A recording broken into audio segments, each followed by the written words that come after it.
I want to know if you're the first Mexican from Fruitown. Nah, got homie Mexican Paul. We all came around the same time. Homie Andy, which is Paul's brother, but that's a whole nother story. But, you know. What was Fruitown's borders when you were growing up? What were the cutoff points? As far as what? I don't understand. Your boundaries. Shit, I ran everywhere. I didn't have no boundaries. What was Fruitown's boundaries? Oh, we was shit. On this side of Wilmington, what's that street is that by the stove? By the old school. Nah, we go all the way to motherfucking Marlbury. You know what I'm saying? From Marlbury all the way back to Wilmington. You know what I'm saying? You cross over Wilmington, you got the Mafia Lane side, which is Fruitown. With the family affairs. You know what I'm saying? We go up and down Rosecrans. Right. We don't got no boundaries. Right, that's what I'm saying. All right, well, explain the west side Fruitown, east side Fruitown. Okay. Oh, good question right there. Okay, like Orts on back. Well, I'm gonna say from Fig on back. It's considered east. That's the east of the side of Fruitown, because our shit it navigates like, you know what I'm saying. West side is really from Pear Street on back up to Rosecrans. So within Fruitown, you guys have two different sides. Because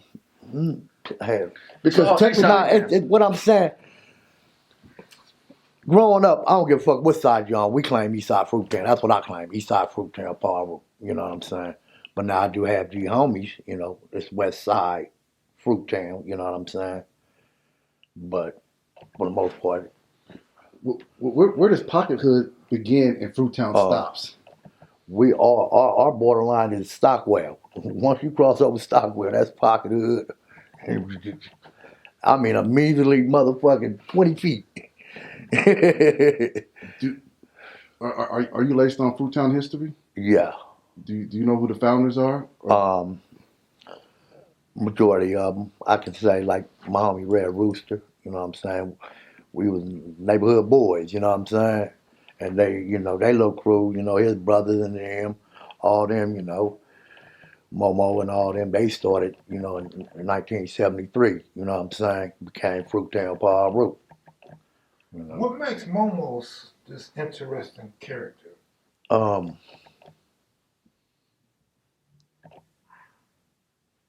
Momo was, he's known on the street real well.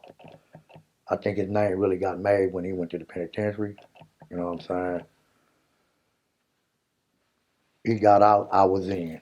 Like, I really, Momo was older than me. You know what I'm saying? So I really didn't, like, I kicked it with his brother, Bebob and Rick and them like that. Them my age bracket. So I couldn't really give you too much on it. You know what I'm saying? He a G homie, I know him. He know who I was and all that. But as far as Momo was Momo, you know what I'm saying? His name precedes itself. Were you two guys around when the relationship soured between Fruits and Trees? Was I there? On the streets? No, I was in the pen. Sort of when it started going, sour or started going bad. I was out. I called my first term in '94. So by that time, I left, came back, trying to keep it together.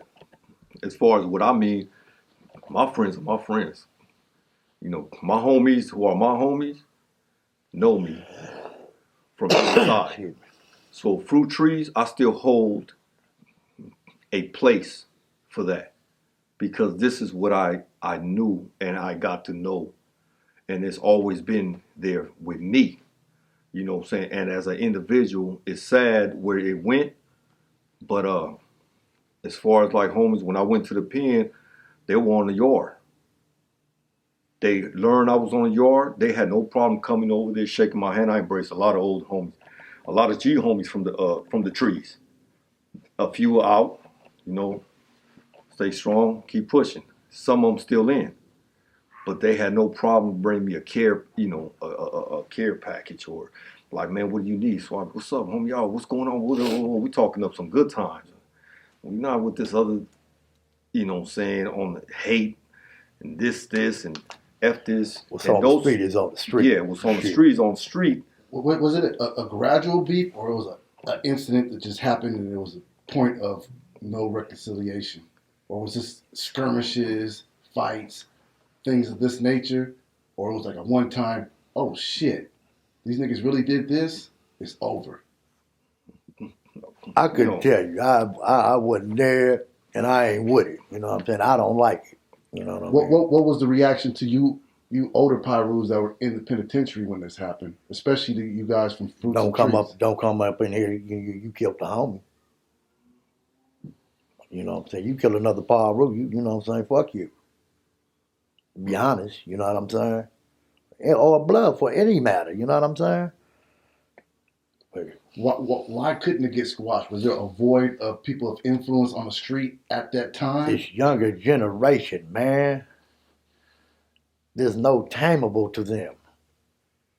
They on these exotic drugs and all that shit, man. These motherfuckers is crazy. And then they having more money than what we was seeing when we was young. So the old timers weren't trying to throw meetings behind closed doors to get the issue? Yeah. It does. And it still goes down to this day. Exactly. You know what I mean? But how you can contain some motherfucking wild animals, man? Seriously, man, these youngsters is wild, bro. So basically, all the old trees and fruits get along, and all these dudes... Majority. I ain't gonna say all. You know. Also, some of the old timers got wrapped up in it. You know what I'm saying? Because, you know, some of you old timers can stop some of this shit. Right. I didn't respond. Am I A right? lot of them, right. You know what I I didn't mean? respond to that, You know to what that I'm saying? conflict, right? And I won't respond to that conflict because what kept the stronghold was united. When we was in unity, I came into that. So if something starts to break up, and that's my stronghold, right? Why would I respond to breaking something up when it's my stronghold? You know, as a Latino, Hispanic, Mexican, however you see it, homie, it ain't enough of us to have that same, you know, hold. So you seeing blacks, Pirus going against each other, like, man, we was made to fight for it, not against it. So it's kind of like that. Am I like, man, I can't, you know, this was my stronghold. This is where my fight was better when P-Funk was tight and united. Did this internal P-Funk situation demoralize a lot of old timers where they walked away from the whole scene? Yeah, I believe, I'm going to say, yeah, I believe so. I think some saw it as a way to walk away and say, you know what, they better off by not even being too close, you know, around where they can be questioned and asked and have to talk about something that they see now. It's like, man, it's in vain, you know. So the void, there was a time where the feds came through Compton from all sides. They took, you know, the so-called big, you know, big wheels of ballers, you know what I'm saying? And it was kind of like there, you know, it's a negative and a positive to that. So the structure wasn't the same after that. It's like, who do you go for when you need some bread? Who do you go for and get some knowledge, some wisdom? Or who takes up the next sack? So where was the sack? The feds got the sack. They took the sack, took it to Washington. Now everybody running around, scrambling, want to find, okay, how are we going to eat our next meal? And a lot of that took place, and I know it did, because a lot of homies who were older than I looked up to, and they had the luxury. I'm like, man, shit, I started doing bad. I started doing worse. They in the feds. They doing time in the feds. So that, yeah, they kind of shook it up like that. So it was some of that, and you know. Speaking on the police, you know, every neighborhood has this certain crew of police that you guys know by name. Did you guys have a crew like that? When you guys seen it, you guys knew these motherfuckers' names? Hell yeah. Who were they? Hell yeah. Oh, shit. What's the most fair? A couple of them was Eric, other motherfucking white motherfuckers. You guys grew up with Compton. You talking about PD, Blondie? Yeah, shit. yeah, I grew up in Compton. Compton. You talking about Blondie? Blondie. He just passed away, man. But, you know, yeah, peace, shit. you know what I'm saying? I ain't got, ball you know, uncle. who? God damn. Who's that? Homie, hey boy, his uncle. What was his name? Shit, Bookman. Book. Oh man, Yeah. old Book. Yeah, Book. It was one, bro. That motherfucker, he was getting. They shot him off. It was in like '87. They was getting ready to ship his ass to Seattle because you know what I'm saying. That's when motherfuckers was merging out there doing their thing, and they wanted some police from out here because you know the Elm Streets had merged out there. They wanted somebody that was familiar. This punk motherfucker. He was telling motherfucker, I'm gonna send this motherfucker Rob to the penitentiary before I leave this motherfucker. And lo and behold, if this motherfucker didn't send me to prison, bro. This motherfucker, man. Did they play dirty or they just played hard?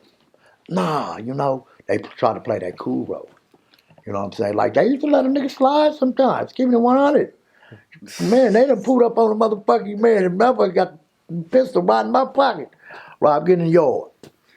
You know what I'm saying? Just because they didn't feel like doing no goddamn paperwork.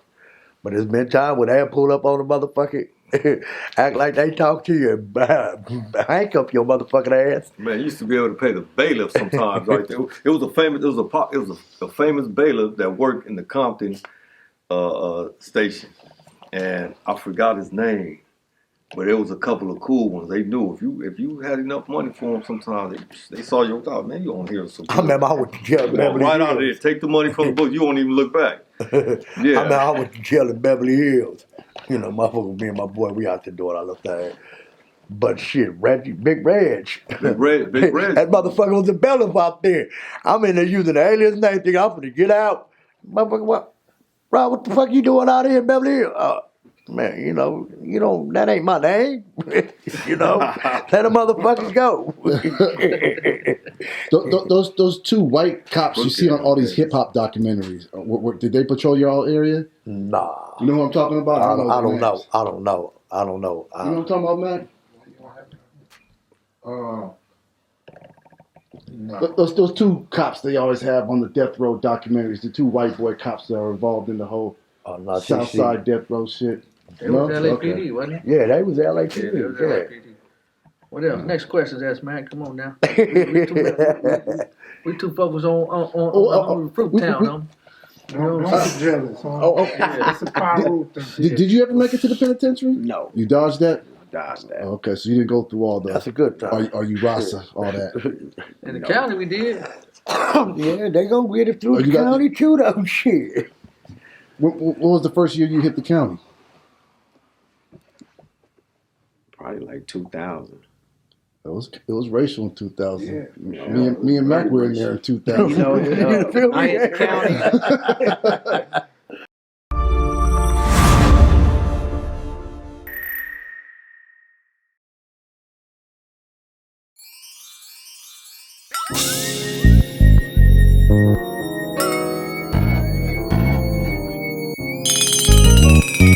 Thank you.